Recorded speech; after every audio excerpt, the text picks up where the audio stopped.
नमस्कार मित्रों, स्वागत है आपका मेरे इस YouTube चैनल मोहित यादव एजुकेशन पर। इस चैनल पर मैं आपको मैकेनिकल इंजीनियरिंग से संबंधित सवालों को सॉल्व करा रहा हूं। अभी तक मैंने theory of machines, thermodynamics, fluid mechanics, heat transfer, boiler, इनसे संबंधित सवालों को सॉल्व कर दिया है, जो कि क्वेश्चन सीरीज़ में आपको दिए हुए हैं। उसकी प्लेलिस्ट की लिंक मैंने नीचे डिस्क्रिप्शन में दे रखी है। तो शुरुआत करते हैं। अब मैं जो आपको सॉल्व कराने जा रहा हूँ स्ट्रेंथ ऑफ मटेरियल के chapter thin cylinders and sphere से संबंधित क्वेश्चंस को सॉल्व कराने जा रहा हूँ। तो शुरुआत करते हैं आज का टॉपिक। सबसे पहला क्वेश्चन है जो आपके लिए वह है hoop stress and longitudinal stress in a boiler shell under internal pressure are 100 mega newton per metre square and 50 mega newton per metre square respectively. Young modulus of elasticity and Poisson ratio of the cell material are 200 giga-Newton per meter square and 0.3 respectively. The hoop strain in boiler cell is. देखिए, सबसे पहले इन्होंने question में दिया क्या है वो देख लेते हैं। इन्होंने कहा hoop stress and longitudinal strain, मतलब हूप स्ट्रेस मतलब सिग्मा एच की वैल्यू इन्होंने दे रखी है, और लॉन्गिट्यूडनल स्ट्रेस मतलब सिग्मा एल लॉन्गिट्यूडनल स्ट्रेस की वैल्यू इन्होंने दे रखी है। लॉन्गिट्यूडनल स्ट्रेस को एक्सियल स्ट्रेस भी कहा जाता है और हूप स्ट्रेस को सरकमफेरेंशियल स्ट्रेस भी कहा जाता है। यंग्स मॉडुलस ऑफ इलास्टिसिटी मतलब ई की वैल्यू इन्होंने दे रखी है 200 गीगा न्यूटन में दे रखी, giga newton per metre square. और पॉइजन रेशियो म्यू की वैल्यू इन्होंने दे रखी 0.3। इन्होंने पूछा हूप स्ट्रेन, पूछा है क्या पूछा है, हूप स्ट्रेन। तो सबसे पहले मैं आपको बता देता हूँ कि हूप स्ट्रेन क्या है, हूप स्ट्रेस क्या है और लॉन्गिट्यूडनल स्ट्रेस क्या है।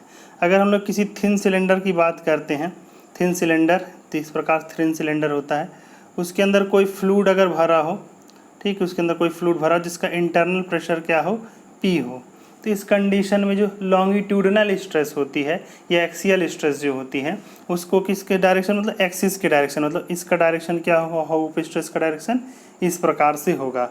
मतलब उसका काम क्या होगा, वो बॉयलर को लॉन्गिट्यूडनल फॉर्म में दो टुकड़ों में करने का प्रयास करेगी, मतलब इस जगह से इसको चिफाड़ के अलग कर देगी। ठीक, तो ये जो होता है ये होता है लॉन्गिट्यूडनल स्ट्रेस कहलाता है। लॉन्गिट्यूडनल मतलब स्ट्रेस के कारण क्या है, अगर इंटरनल प्रेशर इस प्रकार हो कि उसके अंदर उसको 20 से एक्सिस के डायरेक्शन में उसको फाड़ कर अलग कर देगी, उसको यहाँ से सेपरेट कर देगी, बाइफर्केट कर देगी, तो उसको क्या कहेंगे, उसे हम कहेंगे कि वो लॉन्गिट्यूडनल स्ट्रेस। इसकी जो वैल्यू होती है लॉन्गिट्यूडनल स्ट्रेस की, या इसी को कहा जाता है एक्सियल स्ट्रेस कहा जाता है। इसकी जो वैल्यू होती है ये होती है P/4T होती है। इसमें P क्या है, P इंटरनल प्रेशर है, D क्या है, इस थिन सिलेंडर का डायमीटर है, डायमीटर D है। ठीक, T क्या है, थिकनेस है, T क्या है, इसकी थिकनेस है। ठीक, तो इसको हम क्या कहते हैं, हो जाता है लॉन्गिट्यूडनल स्ट्रेस की वैल्यू हो जाती है। अब देखिए इसमें आपको एक चीज़ ध्यान रखना है, कब हम किसी सिलेंडर को थिन सिलेंडर कहते हैं या थिक, और कब थिक सिलेंडर कहते हैं। यदि किसी सिलेंडर की जो सेल है, शेल मतलब जिस मटेरियल को बना हुआ है उसकी जो थिकनेस है, अगर उसके इंटरनल डायमीटर मतलब internal diameter DI internal diameter से 10 मतलब 10वें भाग से कम है, ठीक, मतलब उसकी जो थिकनेस है इंटरनल डायमीटर 10वें भाग से लेकर के क्या है लगभग 15वें भाग तक, इतने से कम है, मतलब 15 भाग करके उससे भी कम है, तो उसको हम कहेंगे थिन सिलेंडर कहेंगे। लेकिन अगर यही जो थिकनेस है ये अगर इंटरनल डायमीटर के 10वें भाग से लेकर के लगभग 15वें भाग तक जो वैल्यू है उससे क्या है अधिक है थिकनेस, तो हम इसको कहेंगे थिक सिलेंडर कहेंगे। ठीक, तो थिकनेस तो होती है, थिन सिलेंडर की भी थिकनेस होती है, लेकिन वो उसके डायमीटर के 15वें भाग से कम होती है, मतलब इंटरनल डायमीटर डिवाइडेड बाय 15 से कम होती है। ठीक, और अगर हूप स्ट्रेस की बात करें तो हूप स्ट्रेस क्या होता है, हूप स्ट्रेस जो होती है उसका डायरेक्शन एक्सिस के डायरेक्शन के परपेंडिकुलर होता है। यदि एक्सिस ऑफ सिलेंडर ये है उसके परपेंडिकुलर होती है, तो ये क्या है, इस सिलेंडर को इस जगह से बाइफर्केट करके दो भागों में बांटने का प्रयास करेगा।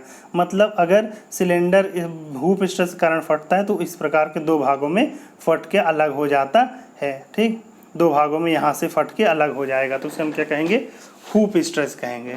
तो हूप स्ट्रेस की वैल्यू क्या होती है, हूप स्ट्रेस की वैल्यू होती है PD/2T होती है। हूप स्ट्रेस सिलेंडर की हूप स्ट्रेस की वैल्यू कितनी होती है, PD/2 2t। ठीक, तो लॉन्गिट्यूडनल स्ट्रेस के लिए क्या है PD/4t और हुप स्ट्रेस की वैल्यू क्या है हुप स्ट्रेस की वैल्यू PD/2t। तो हम देख पा रहे हैं कि हुप स्ट्रेस की वैल्यू क्या है ज़्यादा है क्योंकि PD/2t है, जबकि लॉन्गिट्यूडनल स्ट्रेस की वैल्यू क्या है कम है, इसकी वैल्यू क्या है कम है।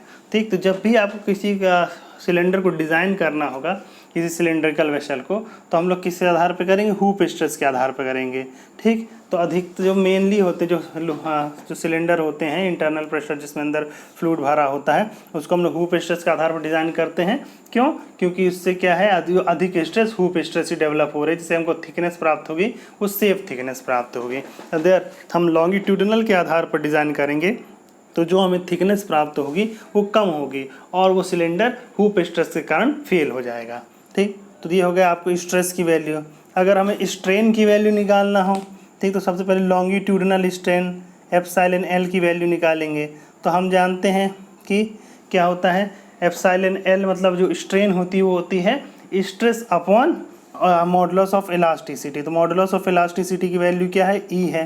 ठीक, अब देखिए यहाँ पे जो स्ट्रेस होगी, तो जब भी स्ट्रेन के बारे में देखेंगे तो हम जानते हैं कि देखिए अगर ये स्ट्रेस, अगर मान लीजिए हमने लॉन्गिट्यूडनल स्ट्रेस की बात करें तो ये अगर इसका डायमीटर को बढ़ाने का प्रयास करेगा, सॉरी इसकी लेंथ को बढ़ाने का प्रयास करेगा, तो इसका डायमीटर अपने आप कम होगा क्योंकि टोटल मटेरियल तो सेम है। तो अगर किसी सिलेंडर को हम लॉन्गिट्यूडनल डायरेक्शन में खींच देंगे तो डायमेट्रिकली वो क्या हो जाएगा, कम हो जाएगा। ठीक, तो इसीलिए जब हम स्ट्रेन लेते हैं तो हमेशा उसका ट्रांसफ़र, मतलब उसका अगर लॉन्गिट्यूडनल डायरेक्शन का लेते हैं तो उसकी ट्रांसवर्स डायरेक्शन का भी हमको ख्याल रखना पड़ता है।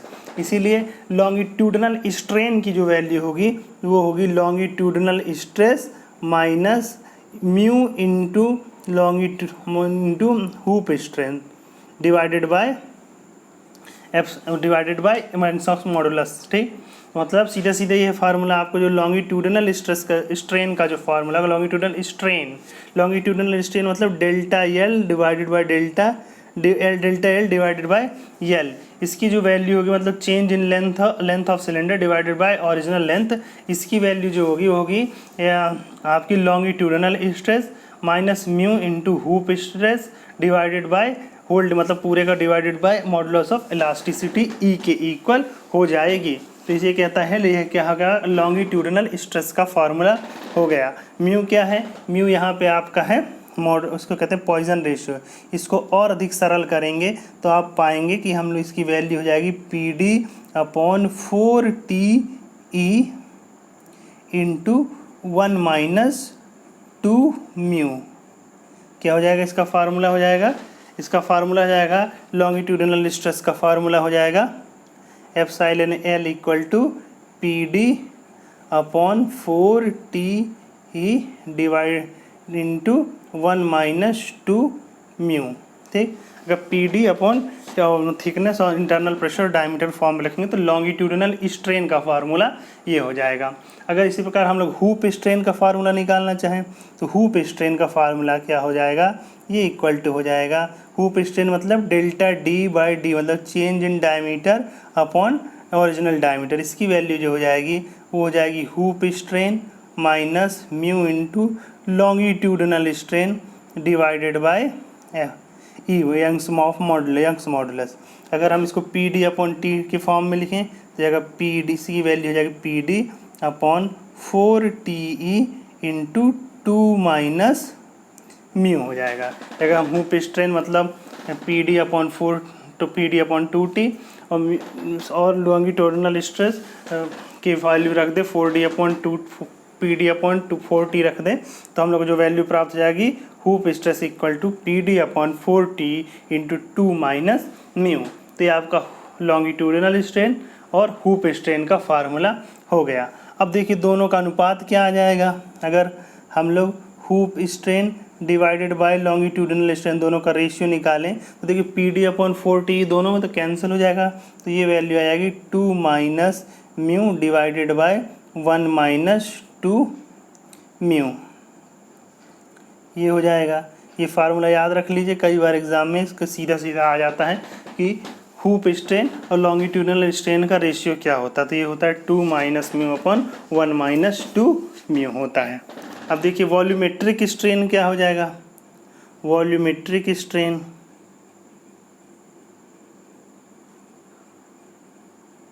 वॉल्यूमेट्रिक स्ट्रेन क्या हो जाएगा, देखिए इसका डायमीटर, सिलेंडर का वॉल्यूम क्या होता है, सिलेंडर का वॉल्यूम होता है π/4 d² इंटू एल। ठीक, तो जब चेंज इन किसी चीज़ में डायमीटर, तो उसकी जितनी, मतलब किसी से चेंज निकालना तो उसकी जितनी घात होती है उसी रेशियो में उसका वैल्यू आती है। तो अगर वॉल्यूमेट्रिक स्ट्रेन की वैल्यू निकाला जाए तो ये होनी चाहिए 2 into delta D divided by D plus delta L divided by L, ये होना चाहिए। ठीक, डिवाइडेड बाई एल, ये हो जाना चाहिए इसकी वॉल्यूमेट्रिक स्ट्रेन की वैल्यू। या दूसरे वर्ड्स में हम इसी को कहेंगे, दूसरे वर्ड्स में हो जाएगा 2 into delta D by D, मतलब क्या हो जाता है हुप स्ट्रेन, मतलब sigma H plus delta L by L क्या हो जाता है, एल हो जाता है सिग्मा लॉन्गिट्यूडनल। दोनों को जोड़ दीजिए, तो आप जो दोनों को जोड़ेंगे तो आपको जो वॉल्यूमेट्रिक स्ट्रेन, मतलब चेंज इन वॉल्यूम, जिसे delta V upon divided by V, change in volume divided by initial volume की जो वैल्यू आ जाएगी वो इक्वल टू हो जाएगी पी डी अपॉन 4TE, ठीक, इंटू हो जाएगा पी डी अपॉन 4TE हो जाएगा इंटू 5 - 4 म्यू, क्या हो जाएगा 5 - 4 म्यू हो जाएगा। ठीक, तो ये हो जाएगा वॉल्यूमेट्रिक स्ट्रेन का फार्मूला। तो आपको सारे फार्मूले हमने बता दिए थिन सिलेंडर से संबंधित। ठीक, अब आगे बढ़ जाते हैं हम लोग। तो थिन सिलेंडर के सारे फार्मूले हो गए। अब अगर हम तो इस सवाल को सॉल्व करने का प्रयास करें तो इन्होंने क्या किए दिया है, इन्होंने लॉन्गिट्यूडनल स्ट्रेस दे रखी है, इन्होंने कितना सिग्मा एल की वैल्यू, सॉरी हुप स्ट्रेस इतना, लॉन्गिट्यूडनल स्ट्रेस सिग्मा एल, और इन्होंने ई की वैल्यू दे रखी है 200 और म्यू की वैल्यू दे रखी है 0.3। और पूछा क्या है इन्होंने, हुप स्ट्रेन पूछा है। तो हम जानते हैं कि हुप स्ट्रेन की वैल्यू क्या होती है, हुप स्ट्रेन की वैल्यू होती है कि hoop stress minus mu into longitudinal stress divided by E, ये फार्मूला होता है। इसी में उठा के सीधे सीधे रख दीजिए। तो हुप स्ट्रेन की वैल्यू क्या हो जाएगी, equal to hoop 100 minus 0.3 into 50 divided by, देखिए सब कुछ mega newton per metre square में है, लेकिन ये giga newton per metre square में ई की वैल्यू है। तो इसको भी हम लोग मेगा न्यूटन में कन्वर्ट कर देंगे, तो 10⁻³ का मल्टीप्लाई कर देंगे। इसको सॉल्व कर लीजिए तो आपका आंसर आ जाएगा 0.425 इंटू 10⁻⁻3, क्या हो जाएगा 0.425 इंटू 10⁻⁻3। तो आपका आंसर क्या हो जाएगा, आपका आंसर हो जाएगा ए। ए क्या हो जाएगा, आपका आंसर हो जाएगा। अगला क्वेश्चन ले लेते हैं। अगला क्वेश्चन है ऑटोफ्रेटेज इस मेथड ऑफ, ऑटोफ्रेटेज क्या है, और तो autofrettage joining of thick cylinder, thin cylinder जोड़ने के लिए, calculating stresses in thick cylinder में स्ट्रेस कैलकुलेट करने के लिए, प्री सेटिंग थिक सिलेंडर को प्री सेटिंग के लिए, increasing the life of thick cylinder की लाइफ को बढ़ाने के लिए। तो देखिए इसका आंसर जो है, इसका answer pre setting of thick cylinder की pre stressing of thick cylinder. देखिए तो ऑटोफ्रेटेज होता क्या है, ऑटोफ्रेटेज क्या होता है, मान लीजिए आपका एक सिलेंडर है, तो उसकी एक इंटरनल लेयर होगी, एक एक्सटर्नल लेयर होगी, क्योंकि थिकनेस तो है ही है उसमें, और वो थिक सिलेंडर के लिए। तो क्या किया जाता है, इसके अंदर प्रेशर को इंक्रीज़ किया जाता है। ठीक, इसके अंदर प्रेशर को हम लोग बढ़ाते हैं, इंटरनल फ्लूइड भर करके इसको बढ़ाया जाता है। इसको इस स्तर तक बढ़ाया जाता है कि जो इसकी इंटरनल लेयर है, इस पे जो स्ट्रेस की वैल्यू जो हो वो इलास्टिक लिमिट से अधिक हो जाए। क्या हो जाए, इलास्टिक लिमिट से अधिक हो जाए। और प्लास्टिक लिमिट, अगर इलास्टिक लिमिट से अधिक हो जाए मतलब प्लास्टिक लिमिट में आ जाए, जिसके कारण इसमें क्या हो जाए, परमानेंट डिफॉर्मेशन हो जाए। मतलब क्या हो जाए, इसका जो डायमीटर है या इंटरनल सरफेस में परमानेंट डिफॉर्मेशन हो जाए, मतलब परमानेंटली वो बढ़ जाए। और लेकिन उस स्ट्रेस की वैल्यू इतनी रखी जाती है ताकि जो आउटर लेयर है, आउटर लेयर पे जो स्ट्रेस की वैल्यू हो वो इलास्टिक लिमिट से ज़्यादा ना होने पाए। मतलब कि प्रेशर हमको इतना बढ़ाना है कि इंटरनल जो है इंटरनल लेयर, यहाँ पे तो जो स्ट्रेस की वैल्यू है वो इलास्टिक लिमिट से अधिक हो जाए, लेकिन जो सबसे आउटर सरफेस है वहाँ पे जो इलास्टिक लिमिट से कम रहे। तो इससे क्या होता है, इसके बाद जब हम प्रेशर को रिलीज़ करेंगे तो उससे क्या होगा, इसमें इंटरनल लेयर पे तो परमानेंट डिफॉर्मेशन हो चुका होगा, तो वो फिर से अपने उसी डायमीटर या उसी सरफेस एरिया को प्राप्त नहीं करेगी। लेकिन जो बाहरी सतह है वो क्या है, उसका इलास्टिक लिमिट के भीतर तो फिर से अपने वो प्रारंभिक सरफेस एरिया, प्रारंभिक डायमीटर को प्राप्त करने का प्रयास करेगी, जिसके कारण जो इंटरनल स्ट्रेस इंटरनल लेयर है इसको दबाने का प्रयास करेगी। जब दबाने का प्रयास करेगी तो इसमें किस प्रकार की स्ट्रेस डेवलप हो जाएंगी, इसमें कंप्रेसिव स्ट्रेस डेवलप हो जाएंगी। किस प्रकार की स्ट्रेस डेवलप हो जाएंगी, कंप्रेसिव स्ट्रेस डेवलप हो जाएंगी। और जब ये दबने का प्रयास नहीं करेगी तो ये इसमें क्या है, इसमें जो बाहरी लेयर है इसमें क्या है, टेंसाइल स्ट्रेस डेवलप हो जाएगी। क्या हो जाएगी, टेंसाइल स्ट्रेस। ठीक, तो अब इस प्रकार से जब हमको जो सिलेंडर प्राप्त होगा उसकी इंटरनल लेयर पे कंप्रेसिव स्ट्रेस होगी, जबकि एक्सटर्नल लेयर पे क्या होगी, आपको टेंसाइल स्ट्रेस रहेगी।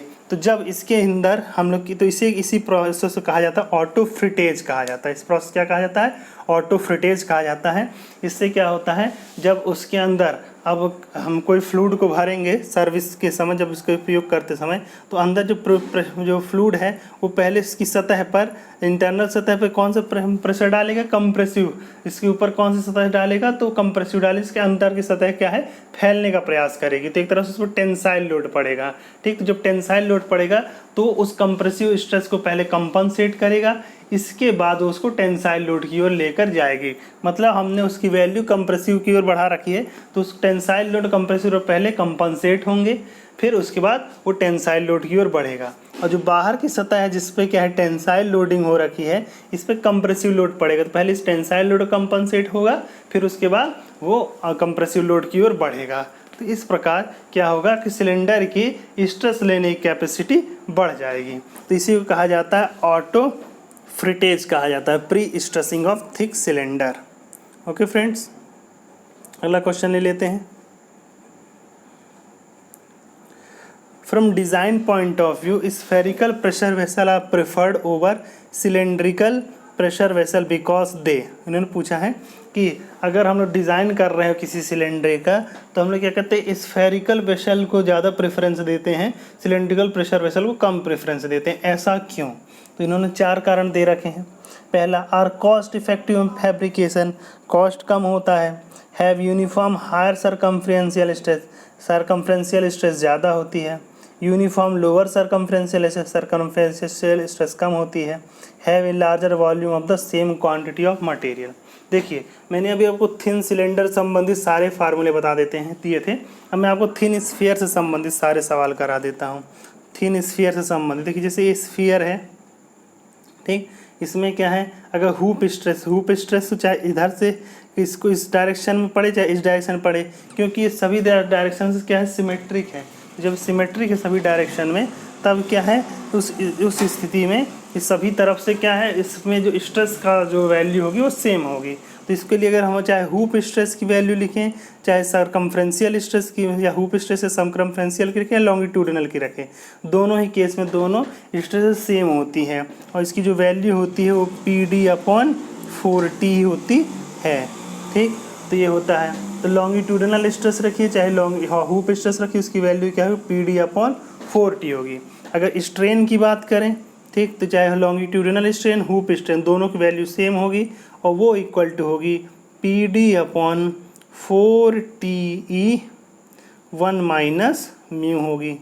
ठीक, और अगर वॉल्यूमेट्रिक स्ट्रेन की बात करें, तो वॉल्यूमेट्रिक स्ट्रेन की जो वैल्यू होगी, ये सब थिन सिलेंडर्स के लिए हैं, 3PD/4TE 1 माइनस म्यू। ये सारे फार्मूले याद रख लीजिए। कभी कभी सीधे इन सब पे सीधे सीधे क्वेश्चन दे देता है, ये कभी कभी सीधे सीधे फार्मूला ही पूछ लेता है। देखिए, thin cylinder, column, SFD, BMD chapter क्या है, सब छोटे छोटे हैं, लेकिन इन सब सवाल बहुत आते हैं। ठीक, मतलब small topics but greater important topic. तो ये इसके फार्मूले हैं। तो उन्होंने कहा कि इस क्वेश्चन क्या पूछा है, क्वेश्चन पूछा हम लोग सिलेंड्रिकल प्रेशर वेसल क्यों नहीं लेते हैं, जबकि स्फेरिकल प्रेशर वेसल लेते हैं। तो देखिए, स्फेरिकल प्रेशर वेसल के लिए क्या है, हुप स्ट्रेस की वैल्यू क्या है, PD/2T, PD/4T है। मतलब जो इसका मैक्सिमम है हुप स्ट्रेस या लॉन्गिट्यूडिनल स्ट्रेस स्फेरिकल के लिए वो क्या है, PD/4T है। जबकि सिलेंडर के लिए जो हुप स्ट्रेस की वैल्यू क्या है, PD/2T है। क्या है, PD/2T है ये सिलेंडर के लिए। तो दोनों की अगर हम तुलना करें तो जो मैक्सिमम स्ट्रेस डेवलप हो रही है वो सिलेंड्रिकल वेसल में ज़्यादा डेवलप हो रही है, जबकि स्फेरिकल वेसल में कम डेवलप हो रही है। मतलब गोलाकार जो पात्र होते हैं उसमें स्ट्रेस क्या है, कम डेवलप होती है, जबकि जो सिलेंड्रिकल पात्र होते हैं उसमें स्ट्रेस ज़्यादा डेवलप होती है। इसीलिए हम लोग क्या कहते हैं, जिसमें कम स्ट्रेस डेवलप होती है वही लेंगे। तो हम लोग का आंसर क्या होना चाहिए, हम लोग का आंसर होना चाहिए यूनिफॉर्म लोअर सरकमफ्रेंशियल स्ट्रेस। इसमें जो सरकमफ्रेंशियल स्ट्रेस या हुप स्ट्रेस की वैल्यू क्या होती है, वो कम होती है। ठीक, कॉस्ट की बात इसलिए नहीं की जाती, कॉस्ट क्या है, डिपेंड करता है कि हम लोग बड़ा बना रहे हैं सिलेंडर छोटा बना रहे हैं। ठीक, इस तरह से तो ये हो गया इसका आंसर कि जब हम डिज़ाइन पॉइंट ऑफ व्यू से देखते हैं तो हम लोग स्फेरिकल प्रेशर वेसल लेते हैं, लॉन्गिट्यूडिनल प्रेशर वेसल नहीं लेते हैं, क्योंकि स्फेरिकल जो प्रेशर वेसल होते हैं वो उनकी सरकमफ्रेंशियल स्ट्रेस की वैल्यू कम होती है। अगला क्वेश्चन ले लेते हैं।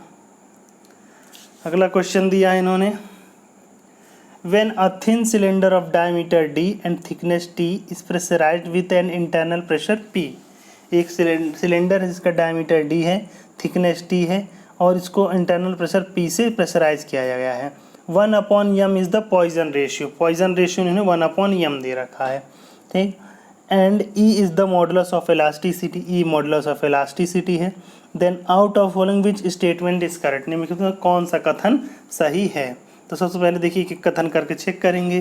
पहला कथन इन्होंने कहा है the circumferential strain will be equal to PD/2TE। हमने अभी सरकमफ्रेंशियल स्ट्रेन या हुप स्ट्रेन की वैल्यू आपको बताई थी।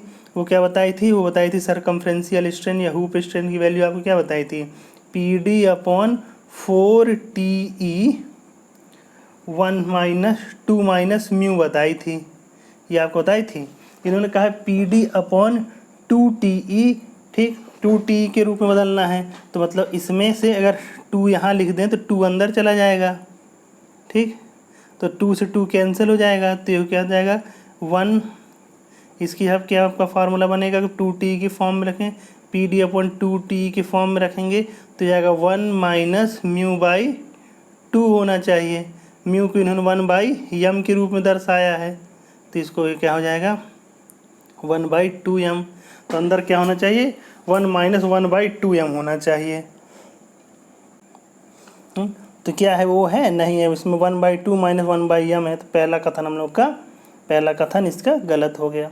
दूसरा कथन ले लेते हैं, the longitudinal stress will be equal to PD/2TE। देखिए इन्होंने लॉन्गिट्यूडिनल स्ट्रेस वर्ड लिखा है। जब हम लोग स्ट्रेस, लॉन्गिट्यूडिनल स्ट्रेस की वैल्यू क्या होती है PD/4T, उसमें पॉइजन रेशियो कोई रोल नहीं होता, तो ये कथन भी गलत है। तीसरा है the longitudinal stress will be equal to PD/2T। Longitudinal stress की वैल्यू क्या होती है PD/4T, तो ये कथन भी गलत है। जब तीसरा तीनों गलत है तो चौथा का सही होना ज़रूरी है, तो चौथा सही है। ठीक, तो देखिए इन्होंने चौथा क्या कहा है, चेक कर लेते हैं सही है कि नहीं। The ratio of longitudinal stress to the circumferential stress, longitudinal stress upon circumferential stress यानी हुप स्ट्रेस, दोनों का रेशियो बताना है।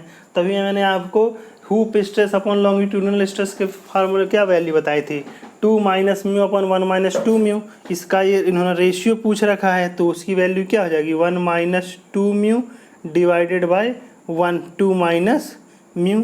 लेकिन इन्होंने किस में यम के फॉर्म में दे रखा है, तो सबको रख दीजिए यम के 1 - 2/m डिवाइडेड 2 - 1/m, दोनों का यम से को दोनों का एलसीएम हो जाएगा, तो जाएगा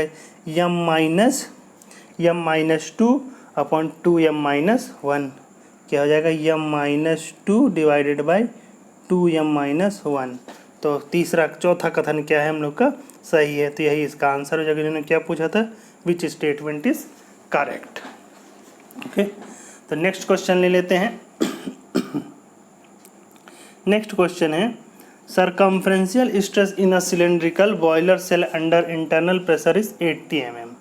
ठीक, 80 mm इन्होंने सरकमफ्रेंशियल स्ट्रेस की वैल्यू दे रखी है, मतलब हुप सरकमफ्रेंशियल स्ट्रेस मतलब हुप स्ट्रेस सिग्मा एच की वैल्यू। ठीक, यंग्स मॉडुलस ऑफ इलास्टिसिटी ये देख रखा है ई की value, and the Poisson ratio mu की वैल्यू 0.28 दे रखा है। The magnitude of circumferential strain की वैल्यू इन्होंने पूछा है। तो हम जानते हैं कि सरकमफ्रेंशियल स्ट्रेन यानी कि हुप स्ट्रेन की वैल्यू क्या होती है?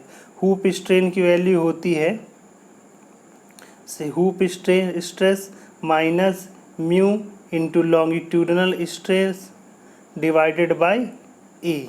तो देखिए उन्होंने हुप स्ट्रेस की वैल्यू तो दे रखी है, लॉन्गिट्यूडनल स्ट्रेन की वैल्यू हमको नहीं पता है। तो देखिए, और ई की वैल्यू भी इन्होंने दे रखी है, म्यू की वैल्यू भी हमको पता है, सिर्फ हमको सिग्मा एल की वैल्यू पता नहीं। तो सिग्मा एल की वैल्यू क्या होती है? सिग्मा एल की वैल्यू होती है पी डी अपॉन 240 होती है। ठीक, और हुप स्ट्रेस की वैल्यू क्या होती है? हुप स्ट्रेस की वैल्यू होती है पी डी अपॉन 2t। ठीक, तो पी डी अपॉन 2t की वैल्यू इन्होंने 80 दे रखी है, तो पी डी अपॉन 4t की वैल्यू क्या हो जाएगा? 80 की आधी 40 हो जाएगी। कितनी हो जाएगी? 40 हो जाएगी। ठीक, पी डी अपॉन 2t की वैल्यू अगर 80 है तो पी डी अपॉन 4t की वैल्यू क्या हो जाएगी? 40 हो जाएगी। इसी को उठाकर इसमें रख दीजिए, इसमें रख देंगे तो सरकमफ्रेंशियल स्ट्रेन यानी सिग्मा एच की वैल्यू क्या हो जाएगी?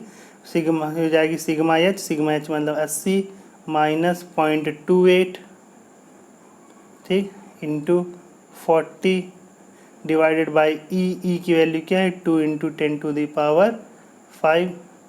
इसको सॉल्व कर दीजिए तो कितना आ जाएगा? इसको सॉल्व करेंगे तो 80 माइनस 0.28 इंटू 40 तो 32 और 32 की 2 हासिल आई 3, 4 दूनी 8, 9 10 11 112 तो जाएगा 11.2 तो 80 minus 11.2 divide by 2 into 10⁵ MPa।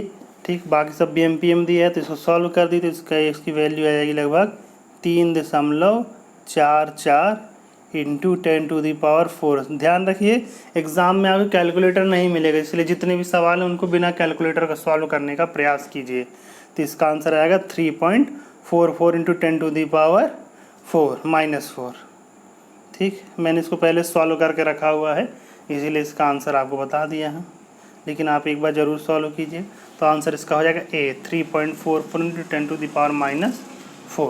अगला क्वेश्चन ले लेते हैं। ये thin cylinder with both ends closed, मतलब दोनों क्लोज्ड बंद है। नॉर्मली थिन सिलेंडर के सभी सिलेंडर के एंड्स क्लोज ही होते हैं।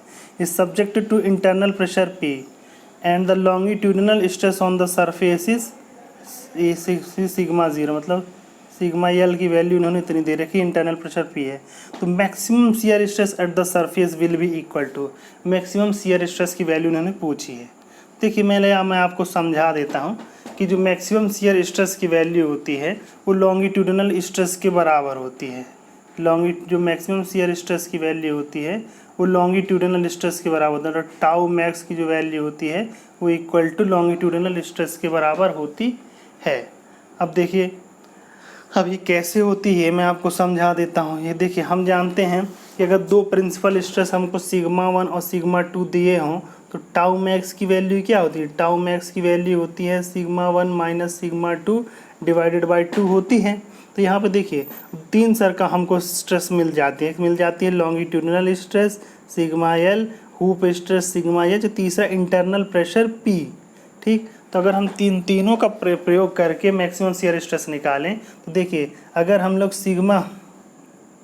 सिग्मा एच और सिग्मा एल दोनों को घटा करके डिवाइड बाई 2 करेंगे तो जो टाउ मैक्स की वैल्यू निकल आएगी। तो सिग्मा एच की वैल्यू क्या होती है? सिग्मा एच की वैल्यू होती है P D upon 2t minus sigma L की वैल्यू होती है पी डी अपॉन 4t। तो घटाएंगे तो क्या मिलेगा? पी डी अपॉन 4t, दोनों को घटाएंगे डिवाइडेड बाई 2 तो इसकी वैल्यू क्या है? P D upon 8t। यहाँ से टाउ मैक्स की वैल्यू कितनी आई? पी डी अपॉन 8t जो कि लॉन्गिट्यूडिनल स्ट्रेस का आधा है। ठीक, तो एक वैल्यू तो ये मिल गई टाउ मैक्स की। ठीक, अब दूसरा देखते हैं दूसरा अगर हम लोग देखें कि सिग्मा एल और पी के फॉर्म में, तो क्या होगा, टाउ मैक्स की वैल्यू क्या होगी, sigma L minus P divided by 2।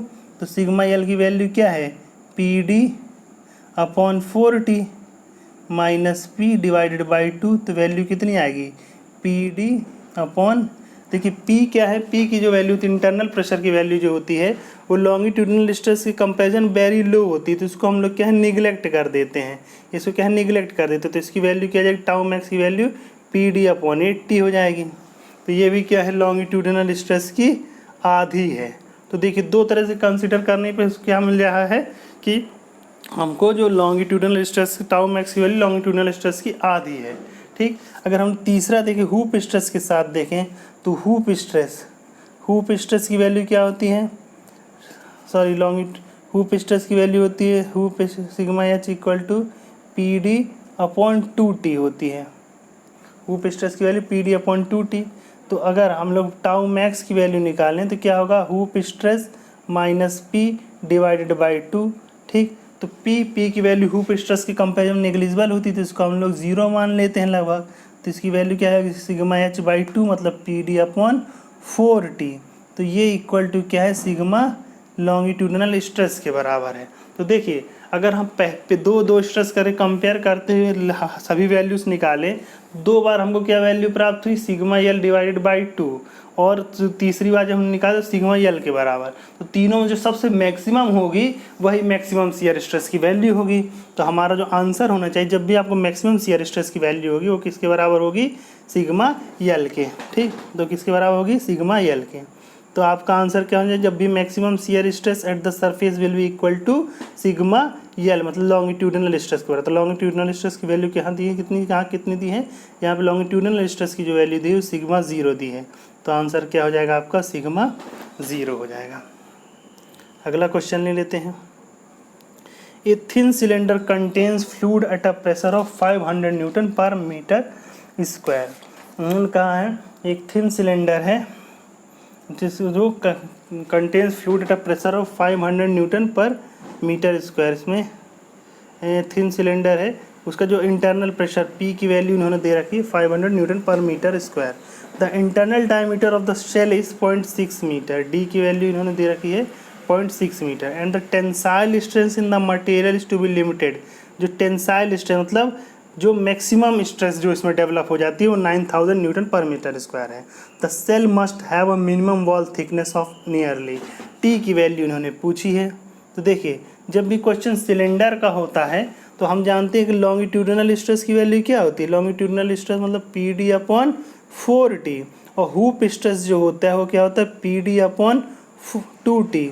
तो इसमें ज़्यादा वैल्यू किसकी है, ज़्यादा वैल्यू है हुप स्ट्रेस की, मतलब पी डी अपॉन 2t की। तो जब भी हम किसी क्वेश्चन में वॉल थिकनेस के हाथ को सॉल्व करने का क्वेश्चन आएगा तो उसमें हम लोग हुप स्ट्रेस के आधार पर इसको सॉल्व करेंगे। तो सीधे सीधे आप इस सवाल को सॉल्व कर दीजिए। तो हम जानते हैं कि हुप स्ट्रेस की वैल्यू क्या होती है, पी डी अपॉन 2t। तो हुप स्ट्रेस मतलब जो मैक्सिमम टेंसाइल स्ट्रेस यही 9000 हो जाएगा, इक्वल टू पी की वैल्यू क्या है, इंटरनल प्रेशर 500 दिया है, इंटू इंटरनल डायमीटर कितना दे 0.6 दिया है, डिवाइडेड बाई 2t, टी निकालना है। तो सॉल्व कर दीजिए तो टी की वैल्यू कितनी आ जाएगी। तो जब इनको आप सॉल्व करेंगे तो आपको जो टी की वैल्यू प्राप्त होगी वो आपको लगभग प्राप्त हो जाएगी 0.01667। इसको हम लोग क्या मान सकते हैं, 16.67 mm मान सकते हैं। तो हमारा आंसर क्या हो जाएगा, 16.67 mm। तो इसमें आंसर क्या दे रखा है, आंसर इन्होंने 16.67 के सबसे नज़दीकी आंसर ये 17 है। तो आपका आंसर क्या हो जाएगा, सी हो जाएगा। अपना आंसर क्या हो जाएगा, सी हो जाएगा। अगला क्वेश्चन ले लेते हैं। अगला क्वेश्चन जो है, a thin cylinder subjected to internal pressure P, internal pressure इन्होंने P दे रखा है। The Poisson ratio of the material of the shell is 0.3, Poisson ratio की वैल्यू दे रखी है, म्यू की वैल्यू इन्होंने 0.3 दे रखी है। Due to internal pressure the shell is subjected to circumferential stress and circumferential strain and axial strain, दोनों तरह का स्ट्रेन दे रखा है। एक्सियल स्ट्रेन को ही लॉन्गिट्यूडनल स्ट्रेन कहा जाता है। The ratio of circumferential strain to axial strain, दोनों का रेशियो पूछा है। तो मैंने आपको सरकमफ्रेंशियल स्ट्रेन अपॉन और लॉन्गिट्यूडनल स्ट्रेन दोनों का रेशियो बताया था। दोनों का रेशियो क्या होता है? दोनों का रेशियो होता है 2 minus mu divided by 1 minus 2 mu. तो रख दीजिए, तो म्यू की वैल्यू उन्होंने 0.3 दे रखी है, तो 2 माइनस 0.3 डिवाइडेड बाय 1 माइनस 0.3 मतलब 0.22 मतलब 0.6। तो सॉल्व कर दीजिए, तो सॉल्व करेंगे तो इसकी वैल्यू क्या हो जाएगी 4.25। तो इसका आंसर कितना आ जाएगा 4.25। सीधे सीधे फार्मूला बेस्ड क्वेश्चन था। ठीक, अब देखिए इसमें आपको दशमलव का विशेष ध्यान रखना है। अगर दशमलव यहाँ से वहाँ गया तो आपका आंसर ये भी आ सकता है, और अगर रेशियो ऊपर नीचे हुआ तो आपका आंसर बी और सी भी आ सकता है। तो बस आपको एग्जैक्ट फार्मूला याद होना चाहिए। मतलब ये जो सवाल था सीधा सीधा आपके दिमाग से ये खेल रहा था कि आप लॉन्गिट्यूडनल स्ट्रेस और सरकमफ्रेंशियल स्ट्रेस में कंफ्यूज्ड हैं कि नहीं। अगर कंफ्यूज्ड हैं तो आपका आंसर अलग आएगा, कंफ्यूज नहीं है तो आपका एग्जैक्ट आंसर आ जाएगा। अब अगला क्वेश्चन ले लेते हैं। अगला क्वेश्चन जो हम लोग के सामने आ रहा है वो है ये सही जोड़ी की फॉर्म में इन्होंने वायर वाइंडिंग ये दिया हुआ, दूसरा लेम्स थ्योरी दिया हुआ है, तीसरा दिया है solid sphere subjected to uniform pressure on the surface. Internal नहीं दिया और सरफेस पे दिया है ऑटोफ्रिटेज। तो देखिए सबसे पहले इन्हें हाइड्रोलिक स्ट्रेस थी, किसी से मैच तो नहीं कर रहा है, इसको तो लास्ट में देखेंगे। उन्होंने कहा है दूसरा strengthening of thin cylindrical shell. Thin cylindrical shell की स्ट्रेंथनिंग कैसे की जाती है? तो जब थिन सिलेंड्रिकल सेल होते हैं उसको और अधिक मजबूत बनाना तो उसके चारों ओर वायर लपेट दिए जाते हैं, तो इसे हम क्या कहते हैं वायर वाइंडिंग। तो ए के लिए क्या हो जाएगा? ए के लिए 2 हो जाएगा। फिर तीसरा दिया है strengthening of thick cylindrical cell.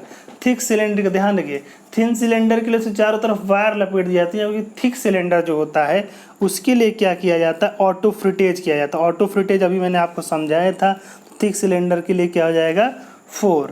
ठीक, तो ए के लिए 2 आपको यहाँ मिल जाएंगे, और क्या है डी के लिए 4, सॉरी ए के लिए 2 और डी के लिए 4। देखिए और भी तरीके से जुड़ सकते हैं। इन strengthening of thick cylindrical cell, उसके लिए क्या कर सकते हैं हम लोग? ये कह सकते हैं चौथा है, सॉरी ये तो थिक, ये डी के लिए 3 है, डी के लिए 3। तो डी के लिए 3 कहाँ है? ये तो हमारा आंसर देखिए इन्हीं दोनों में चूज़ हो गया सी। ठीक, बाकी भी मिला के देख लेते हैं। ए का 2 मतलब वायर वाइंडिंग मतलब super strengthening of thick cylindrical shell. बी4 मतलब Lame's theory thick cylinder. Thick cylinders को सॉल्व करने के लिए लेम थ्योरी का प्रयोग किया जाता है। हम लोग जो डिप्लोमा पढ़ते हैं सिर्फ थिन सिलेंडर्स पढ़ते हैं, अगर आपने बीटेक किया हो तो वहाँ थिक सिलेंडर्स भी पढ़े होंगे। ठीक, तो उसके बाद लेम्स थ्योरी का प्रयोग थिक सिलेंडर को सॉल्व करने के लिए किया जाता है, तो B4। ठीक, तीसरा solid sphere subjected to uniform pressure on surface, ऐसा स्फीयर जिसके चारों बाहरी सरफेस पे यूनिफॉर्म प्रेशर हो, तो उसके लिए ए क्या है सी का C3 मिला है, मतलब C3 और D1, सॉरी हम लोग का ए के लिए 2 था, बी का डी के लिए 3 था, तो हम लोग का आंसर डी हो ये होना चाहिए। ठीक, वो नहीं होना चाहिए। ठीक, तो सी के लिए 3 हो जाएगा, तो मतलब सॉलिड स्फीयर सब्जेक्ट सी के लिए 1, सॉरी सी के लिए 1 हो जाएगा। तो सी के लिए जब 1 हो जाएगा मतलब हाइड्रोस्टैटिक स्ट्रेसेस। तो हाइड्रोस्टैटिक स्ट्रेसेस देखिए, जब किसी सिलेंडर को हम किसी हाइड्रोलिक किसी पानी में डुबो देंगे, किसी लिक्विड में डुबो देंगे, तो उसके चारों तरफ जो सरफेस पे स्ट्रेस मिलेगा वो यूनिफॉर्म स्ट्रेस होगा। और ऑटोफ्रिटेज के लिए 3 स्ट्रेंथनिंग ऑफ थिक सिलेंडर। तो यहाँ 2 चीज़ें आपको ध्यान रखनी है। थिन सिलेंडर की स्ट्रेंथनिंग कैसे की जाती है? उसके चारों वायर लपेट दिया जाता है, और थिक सिलेंडर की स्ट्रेंथनिंग के लिए उसकी ऑटोफ्रिटेज उसका किया जाता है। तो इसका आंसर क्या आ जाएगा? इसका आंसर डी हो जाएगा। इसका आंसर क्या हो जाएगा? डी हो जाएगा। अगला क्वेश्चन ले लेते हैं। A thin cylindrical cell is subjected to diameter D, तो डायमीटर डी है, लेंथ एल है, थिकनेस टी है, is subject to internal pressure P. What is the ratio of the longitudinal strain to hoop strain in terms of Poisson ratio? इस सवाल को अभी मैंने कुछ देर पहले ही आपको कराया है। तो उसका आंसर क्या है? तो उसका आंसर आया था -2 अपॉन 2m-1। ठीक, तो क्या था? हम जानते हैं कि longitudinal stress sigma, longitudinal strain sigma L और हुप स्ट्रेन सिग्मा एच, दोनों का रेशियो क्या होगा? दोनों का रेशियो होगा 1 - 2 म्यू डिवाइडेड बाय 2 - म्यू। तो इन्होंने 1/m के रूप में रखा है। तो ये जाएगा 1 - 2 म्यू मतलब upon m, 2 divided by m और 2 - 1 डिवाइडेड बाई m। तो दोनों को में से m एलसीएम ले लेंगे तो जाएगा m-2 डिवाइडेड बाई 2m-1। ठीक, तो इसका आंसर क्या आएगा? बी हो जाएगा। आपको देखो सवाल सॉल्व करते ही जरूर ध्यान रखना है कि उन्होंने क्या पूछा है। Longitudinal stress to hoop strain, longitudinal strain to hoop strain पूछा है या hoop strain to longitudinal strain पूछा है, तो उसके अनुसार ही फार्मूला अप्लाई होगा। ठीक, तो इसको जरूर आपको ध्यान रखना है। ठीक, अगला क्वेश्चन ले लेते हैं। अगला क्वेश्चन है a water main of 1 mm diameter, मतलब इसका डायमीटर कितना दिया है? डी की वैल्यू 1 मीटर दी है। Contains water at a pressure head of 100 metre, ये मतलब प्रेशर क्या है? वाटर कॉलम के फॉर्म में दिया हुआ, 100 मीटर दिया, 100 metre of water column. The permissible tensile stress in the material of the water main is 25 MPa, मतलब जो मैक्सिमम स्ट्रेस जो इसमें डेवलप हो सकती है उसकी वैल्यू इन्होंने क्या दी है? 25 MPa दी है। What is the maximum minimum thickness of water drain? ठीक, इन्होंने थिकनेस टी पूछा है। देखिए, जो वाटर डायमीटर का कंटेनर होता है, मतलब एक पाइप होता है हमेशा जो कि पाइप में होकर के फ्लो हो रहा होता है सिलेंड्रिकल पाइप में, तो ये क्या कैसे व्यवहार करेगी? थिन सिलेंडर की भांति व्यवहार करेगी, ऐसा इन्होंने माना है। तो सबसे पहले हम लोग क्या जानते हैं इन्होंने कि जो टेंसाइल स्ट्रेस मैक्सिमम परमिसिबल दिया है वो 25 mm दिया है। तो मैंने अभी आपको बताया कि जब भी इस प्रकार के सवाल आएंगे तो उसको क्या मान, हुप स्ट्रेस मान के सवाल को सॉल्व करना है। मतलब सिग्मा एच मतलब की वैल्यू इन्होंने कितना दी है? 25 MPa। सिग्मा एच की वैल्यू क्या होती? PD अपॉन 2T होती है। ठीक, तो देखिए पी इन्होंने 100 मीटर्स दिया, किस फॉर्म में दिया है? वाटर कॉलम के फॉर्म में। तो इसको पहले हम लोग प्रेशर के फॉर्म में बदल लेंगे। तो प्रेशर फॉर्म बदलने के लिए फार्मूला होता है ρ×G×H। ठीक, तो प्रेशर से वाटर कॉलम से प्रेशर हम लोग निकालेंगे तो ये जाएगा ρ×G×H। तो रो की वैल्यू क्या है? 10⁻³ इंटू जी की वैल्यू क्या दे रखी है? जी की वैल्यू इन्होंने 10 मान दिया है, 10 इंटू एच की वैल्यू क्या दी है? 100 दिया है। ठीक, तो इक्वल टू कितना हो जाएगा? 10⁻, ये हो जाएगा 3 4 4 3 7, 10⁻7 3 3 6 10⁻6 न्यूटन पर मीटर स्क्वायर। तो देखिए सारे इसका कुछ किस में दिया है? MPa में दिया है, तो इसको भी MPa में कन्वर्ट कर दो। 10⁻6 न्यूटन पर मीटर स्क्वायर किस में बदल जाएगा? इक्वल टू 1 MPa हो जाएगा। कितने बड़ा हो जाएगा? ये 1 MPa हो जाएगा। ठीक, तो 1 MPa, तो इस सवाल को इसमें रख दीजिए। ठीक, इस सवाल को इसमें रख देंगे तो हम जानते हैं कि हुप स्ट्रेस की वैल्यू क्या होती है? हुप स्ट्रेस की वैल्यू होती है PD/2T, और हुप स्ट्रेस की वैल्यू इन्होंने कितनी दे रखी है? 25 MPa दे रखी है। पी की वैल्यू हमने निकाल दी है 1 MPa इंटू डी हमको क्या है? डी कितना दे रखा है? 1 मीटर दे रखा है, 1 मीटर डायमीटर दिया है।